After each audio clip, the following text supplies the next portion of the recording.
All right, 7 p.m. at Mar-a-Lago on this Friday night. We come on the air with breaking news. President-elect Donald Trump just announced he's nominating a hedge fund investor, a fellow by the name of Scott Bessent, to serve as Treasury Secretary. It's a key position in Trump's cabinet, one of the big four, as Bessent will try to upend the global trade market through tariffs. Donald Trump says he loves tariffs. Bessent appeared at one of Trump's rallies in Nashville over the summer. More on that announcement, what it means, and the unusual person that Bessent used to work for. But first, we can now confidently say that all of the Morning Joe, MSNBC, CNN hysterics about Trump being a king or dictator were wrong. Remember all the MAGA threats? And yes, I'm talking about Charlie Kirk specifically. All those threats that senators who don't bend to the knee of Trump will be primaried. There was some report that Elon Musk was going to fund it. There was going to be recess appointments to end it all.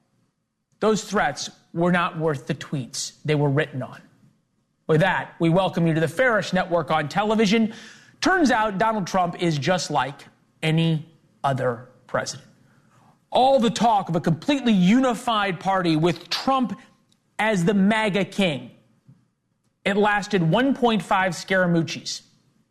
That is the Washington standard for a time equal to Anthony Scaramucci's tenure as White House communications director during Trump's first term, roughly 12 days.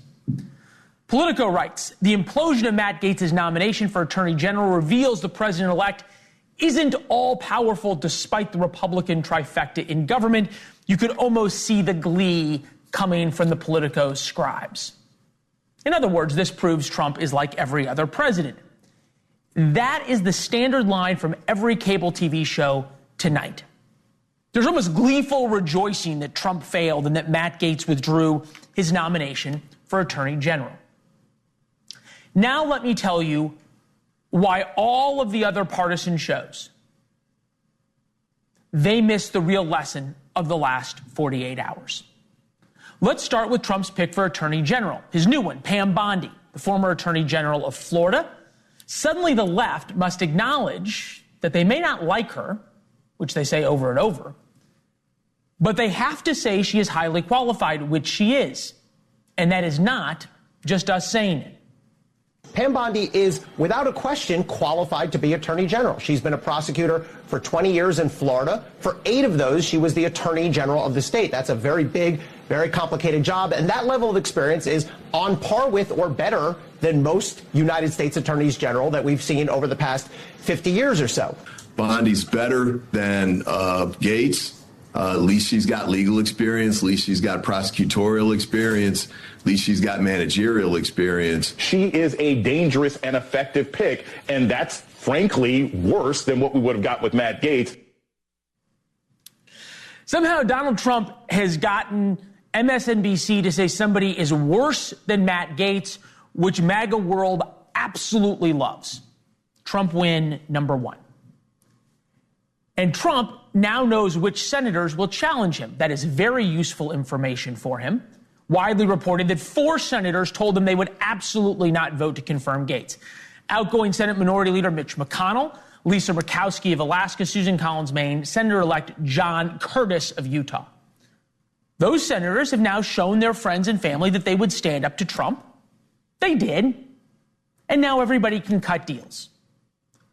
Rule number 1 of Trump world: Donald Trump always wins. That's not me saying it, but that is the explanation by our good friend Tony Katz. Rule number 1 of Donald Trump: Trump always wins. After 4 indictments and 34 felony convictions, Trump won the presidency.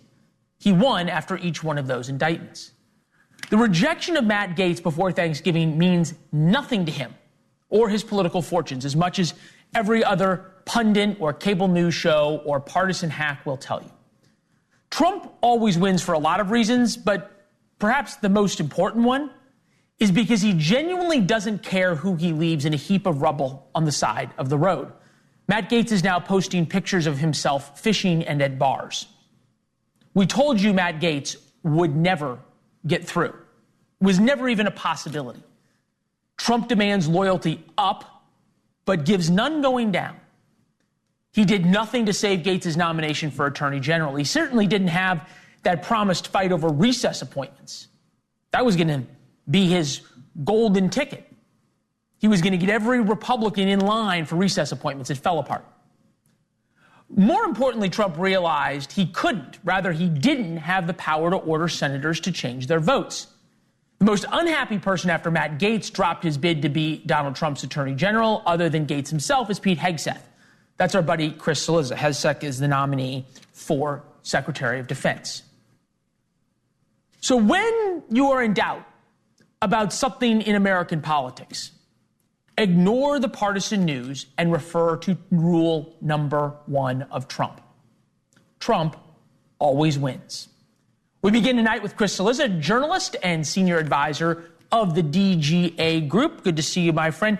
I keep reading and seeing from all of you analysts on Twitter that this is a big blow to Donald Trump. Losing Gaetz, Hegseth on the rocks. I just have to say, I think you are absolutely wrong. Wait a minute. Don't include me in that group. I never said that Gaetz was a big blow to Donald Trump. Not at all. Look, what I have said is, in the past, losing your attorney general nominee after 8 days would be a blow. But I've said many times, Donald Trump defies the laws of political gravity. I have stopped predicting what will happen to Donald Trump based on what's happened to other politicians all the way back in 2016. I actually think there's, and you got at this a little, Leland, in the open. Like, I actually think there's a level of, dare I say, normalcy about the last 2 weeks, which is, this is kind of what happens. A president picks people, 1 or 2 of them historically, doesn't matter if you're a Democrat or a Republican president, doesn't make it. The votes aren't there, and the president says, hey, time to go away. And the person goes away. I mean, Tom Daschle. There's, it's happened to lots and lots of people. Well, Bill Clinton went through, 3 attorney generals? Yes. Picks? Yeah. Right.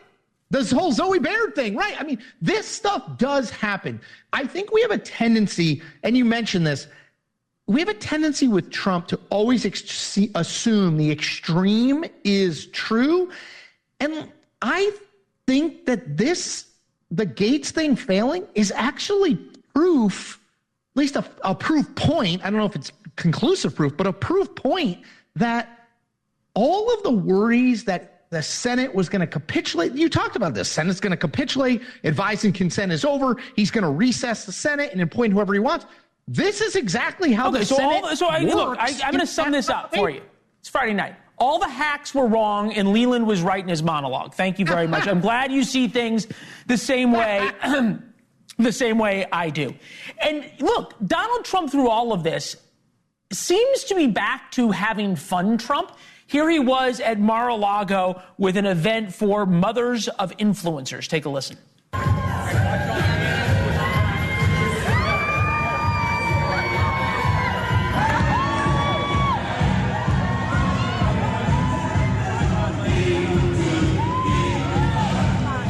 You don't often get Trump in a white polo and a white hat either, but look, he's doing this, and at the same, and then he does his thing with the dance and nominates Scott Bassett for Sec Treasury, who worked for the number 1 boogeyman for Republicans, which is George Soros.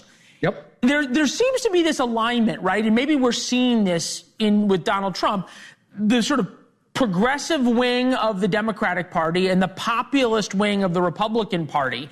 It's that Bernie Sanders, Donald Trump voter. Yeah, look, I think everyone thinks of political ideology as a line, right? It's a circle, right? We know that. So the two ends are much closer to each other in a circle than they are in a line. Yeah, I think the kind of populist movement. I always say this to people, like Bernie Sanders is closer stylistically, not necessarily from a policy perspective, but stylistically closer to Donald Trump than he is to Kamala Harris. Just from the way that he approaches things, the elites are screwing us. They're not giving us what we deserve. Yeah. That's a Trumpian message, a different messenger, but it's the same message. So yeah, I think that actually makes perfect sense. It's just we don't think of politics in the right way. We think of it as linear, and it's not. Well, the commoners and those who watch other shows think about it that way. Those who watch and listen to us, those who read your exquisite Substack newsletter, see the truth. That's why we are all here together. Denver police today, the Denver mayor talked about using his police department to set up checkpoints to keep ICE agents out of Denver in order to protect illegal immigrants in Denver from deportation. There was also discussion about doing this in various other cities. We were talking Boston, et cetera. Here's Tom Homan, the ICE head nominee earlier. Take a listen. Look, we don't want to help. Get the hell out of the way. If I got to send twice as many officers to L.A. because we're not getting any assistance, and that's what we're going to do. We got a mandate. President Trump's serious about this. I'm serious about this. This resisted all points against Donald Trump. Is that different for Democrats than all of the Donald Trump's a threat to democracy stuff that fell apart and didn't work for them? I mean, I think it's a mistake just looking at the election results. Donald Trump, I always remind people this, Donald Trump just didn't win among Republicans. He won in big cities. He won in the coast. His largest increase is in New England and the South. You know, so New England's not exactly a Republican friendly area. I think if you do things like the Denver mayor is talking about, I think if you do not listen to the message voters are sending on trans issues and woke issues, I think you are handing him victories. I think it's a total misread to not think that the voters who chose Donald Trump, we can debate about the Senate, we can debate about the House. Donald Trump won the popular vote. Donald Trump won the Electoral College. He did so with two messages. One, we need to secure the border and we need to get rid of people here illegally. That's number one. Number two is the economy's not working for you. We need to get prices lower. And then I'll add, number three is wokeism and PC culture has run rampant. He didn't hide the ball. He was very clear on those things. And I will tell you, voters, if you look at the exit polling, that's what they were voting for him for. I just think it's a mistake. Total resistance does not, it's good for the Democratic base, but what this election just proved is the Democratic base isn't enough of a number of people to get you elected. It keeps making Donald Trump more popular. You indict him 4 times and he wins the presidency. He was on the ropes before the FBI raid, and now here you go. I'll give you the last 30 seconds on this. Elon Musk floating MSNBC, buying MSNBC from Comcast. He wrote, quote, "How much does it cost?" Well, I mean, here's the deal. When it first came up when they were talking about him buying Twitter, and I was like, but then you realize, like, he has hundreds of billions of dollars. So it's not out of the question, right? It's if I said, how much does MSNBC cost? You can say, like, Sloza's probably not going to buy MSNBC. I don't rule anything out. Elon seems to have enough money and enough interest in trolling people that it would not stun me entirely if it happened. There you go. What is it? Trump always wins and Elon always does what he wants. That may be the two life lessons from this week. He has enough money to do whatever he wants. Yes. There we go. All right. Have a great weekend, my friend. It's good to see you. All right, my friend. Great to see you. Take care. Yeah. International arrest warrants have been issued for Israel's prime minister. The hostages are still held in Israel. They're spreading college protests. Mike Huckabee, Donald Trump's pick as ambassador to Israel, on the challenges he faces. Next.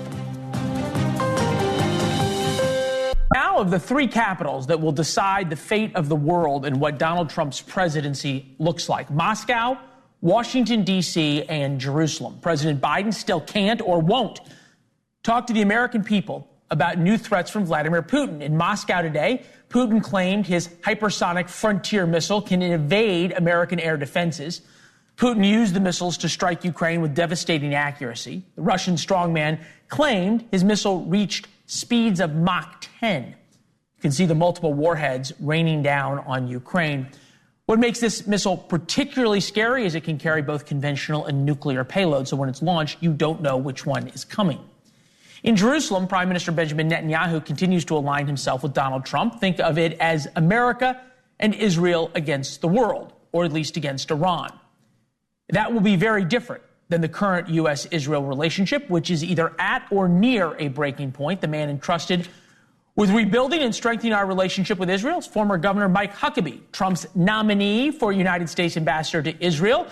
The former governor of Arkansas joins us now. Full disclosure, the nominee or designee, not confirmed, not speaking on policy. But as you look at the Middle East right now, you know it well. You first visited it in 1973 as a young man in high school. What do you see as what needs to change in the Middle East? A good dose of reality, for one thing, and that reality means that there's got to be an understanding that it's the Iranians who are funding the terrorism of Hamas, Hezbollah, and the Houthis. The attacks that have happened on Israel in the last 400-plus days since October the 7th are largely funded because Joe Biden took his foot off the brake, put it on the gas pedal, and basically made it possible for the Iranians to have money that Donald Trump had shut off because of the maximum pressure sanctions. Donald Trump never bombed Iran. He didn't have to. He was bankrupting them, which is far more effective and a lot less lethal for innocent people. The result, however, of what changed in that policy was the bloody mess that was created when Hamas went and massacred innocent Jewish civilians in Israel. And it's changed the dynamics without any way to go back to thinking that it's all going to be like it once was. It can't be. No, I think you're right that it cannot be. Benjamin Netanyahu has been clear, especially in the past couple of weeks or months, that the regime in Tehran needs to change. Not just sanctions, not just pressure. Should the United States look to that end goal as well?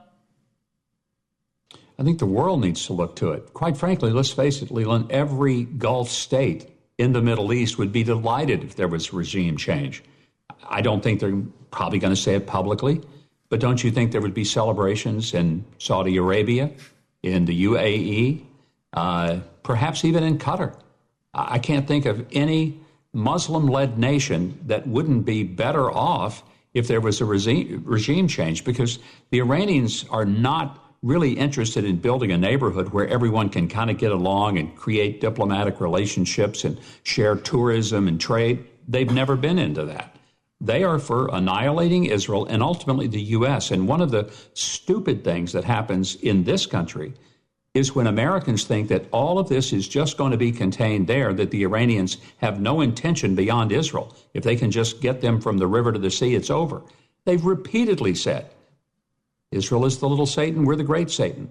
So their goal is not to end their conquest with Israel. It's just the warm-up for the real fight, which they think is us. I think I would add, actually, to your list of countries that would be thrilled if there was regime change in Tehran, to the Iranian people themselves. More than